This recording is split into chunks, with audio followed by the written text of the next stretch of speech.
guys, how are you doing today? We are going to be learning about texture this week. This is Georgia. She's like, I'm done. She's ready to go. She thinks we're going on an adventure. But we are in the backyard because we're going to be collecting a couple of things from the backyard for our texture project today. So I'm going to walk around and I'm going to look for a bunch of different types of leaves. As you can see, I have a ton of leaves that are just dead laying on the ground. So I'm looking for a bunch of different types of leaves, different sizes and shapes. So for example, there is this leaf right here that has 3 different sections to it, 1, 2, 3. It's nice and dark burnt red. I have a couple of leaves I already have collected, but I wanted to actually show you. This is my collection right here.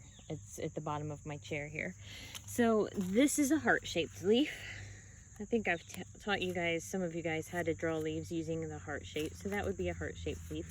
So I have this leaf right here. I also have this really cool leaf right here, which looks like it's got fingers. So I want to find different types of leaves. We have this one again. I have a little feather here that I found. We have a ton of little birds that hang out in our yard, and this is, I think, probably off of a very young bird, so I'm going to take that in. I have this fun leaf right here. The one thing you want to do, if they're so dry that they crackle and they start to crumble in your hands, it's too dry. You don't want that leaf.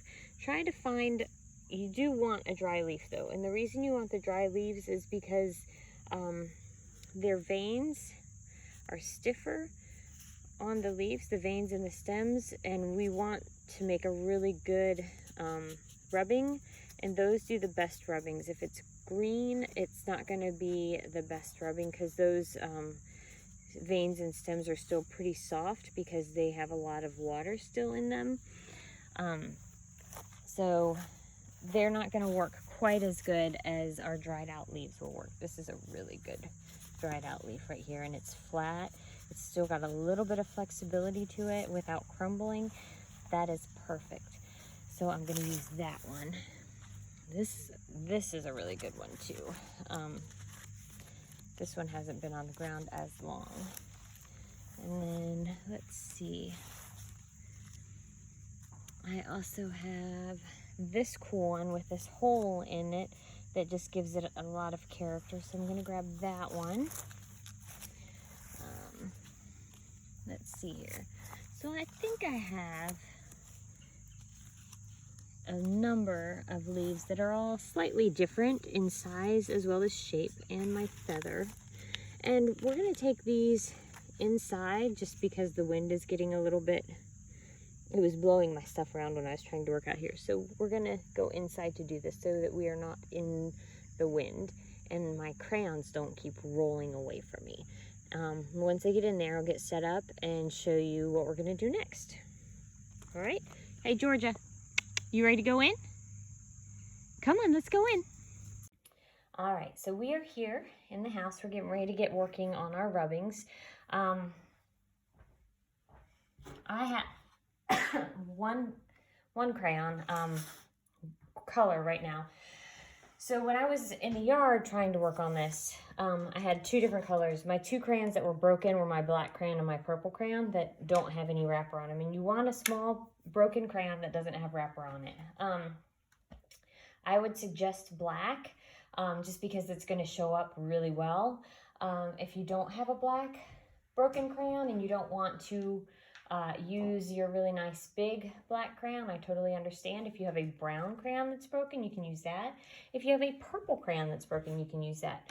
The key is to have a darker colored crayon, and you're going to use that one crayon color for all of your rubbings. So if you look right here, I filled my page with rubbings of different leaves and different textures. This is actually from tree bark off of a branch that fell off of the tree. It's pretty cool looking. I didn't bring it in because it's really dirty. So I might go out and add it later, but for now I'm not going to worry about it. What I did bring in is a bunch of leaves different types of leaves, as well as, I think I still have the little feather. Yes, I do. I still have the little feather right here as well.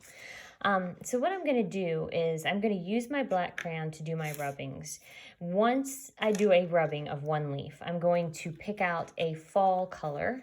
Fall colors are yellows, oranges, reds, the colors that you would typically see on trees, because the tree leaves are changing. The trees are starting to die, starting to go to sleep for the winter to hibernate before they flower and grow again. So I have all of those. Those are also warm colors, yellows, oranges, and reds. So I'm going to use yellows, oranges, and reds in addition to this, but we're going to use them a little bit different. So the first thing I do is I pick a leaf. So I'm going to go ahead and start with this guy. I'm going to slide him under my paper, and I actually am just starting off right in the center here, just because it's really easy to see. It's right in the center of my camera, and I actually feel where I have it, so I have an idea of where the edges are, and I want to find the center as good as I can, and I'm going to start there and rub out. Start there and rub out. So I try to stop right when I get to that outside edge of that leaf. If you go farther than that, that's fine. This is another reason why I came inside. It's easier for me to stop right at that outside edge. I'm not having to try to balance too many things. I was balancing way too many things out there, and it was not successful. I am going to get that leaf there, the stem, and then I go out. And I am using a good amount of pressure, but I want to try to keep that pressure as even as possible as I go around to create my rubbing. So this is a really cool texture. See that? Now I have that texture done. So I'm going to pull this leaf out, set it aside, separate from the ones I haven't used, and I'm going to grab one of my fall colors. So this is red orange. I'm going to use this. Actually, no, this is red orange. And I'm very lightly, just very lightly, going to color in some of these spaces right here that don't have a lot of the black crayon rubbing in it. I'm not going to color it in completely. I'm just going to color it in enough so that you can tell this is all one leaf. It's going to give it a really neat look when we're done.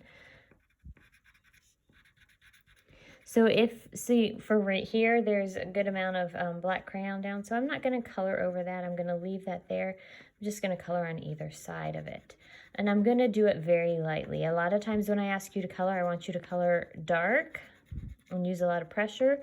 This is one of those lessons. I don't necessarily want you to color very darkly and use a lot of pressure. We just want the hint of that color there, all right? Just the hint of it there. So this is going to give us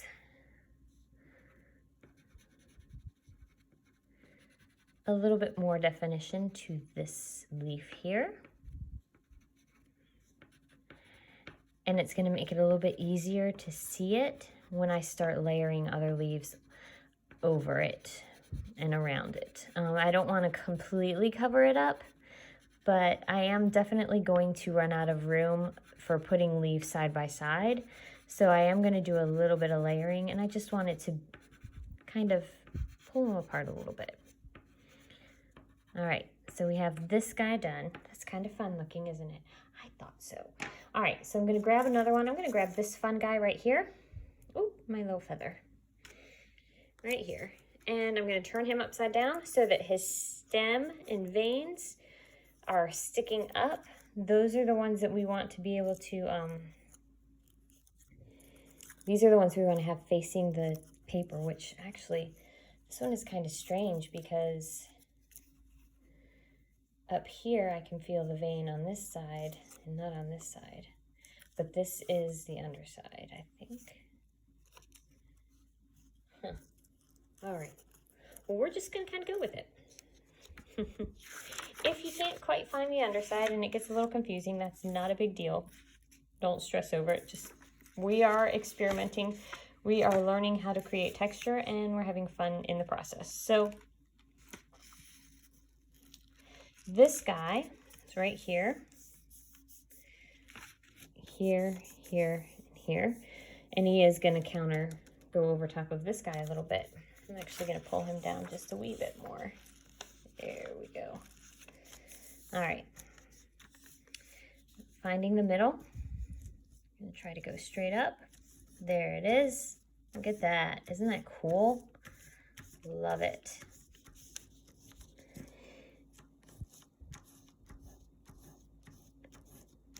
Look at that.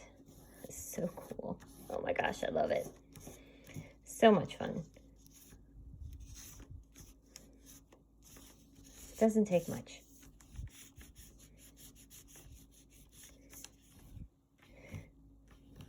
So in the art room, if we were doing this and we didn't have access to going outside, one of the ways that we could create this texture would be with texture plates. You can either make texture plates or you can buy texture plates. And texture plates that you purchase usually are made out of a flexible plastic. Or you can find things in the classroom or around your house that have texture. And I will show you a few things here in the house that I could use that also have texture. If you have a fireplace and it's built with brick or with stone, you could easily do a rubbing of one of those to create some texture, which would be really cool. All right, so I'm gonna get another color, another fall color. I'm gonna go ahead and use a yellow for this guy. Now, if I wanted to use a brown, would that be okay to use a brown? My answer is yes. And the reason I say yes is because our leaves do start to turn brown. Some of our leaves don't fall off until they turn brown. And that is classified as a fall color, even though technically brown is made by mixing all of your colors together. I like to call it mud. But you can still, if you see some of these spots, I'm going over top of a little bit of the orange with the yellow where my two leaves overlap a little bit, and that's perfectly okay to do. It's just for fun. Look at that. Isn't that fun? Oh my goodness, I love it. All right. So this one doesn't have nearly as many of the small veins as this one does. So there are a lot more spaces that I can fill in with this color. Now, if you notice, I'm still not completely coloring it in and going up to all the lines. And the reason for that is because I'm going to be adding so many different layers of texture here with all of these different leaves that I've collected that I don't want to fill it up with too much crayon wax, or I won't be able to get as good a rubbing as I want to get. All right? You won't be able to see quite as much of the detail from the rubbing that I want you to see. I'm going to do the rest of these on fast forward so you can kind of get an idea of how I've layered how I layer everything up, how I build it up, and how these colors start pulling these leaves apart and making them look really individual. You can see it here. Once we add more on, you'll see a little bit more of it. It's going to look really cool, guys. Pretty excited.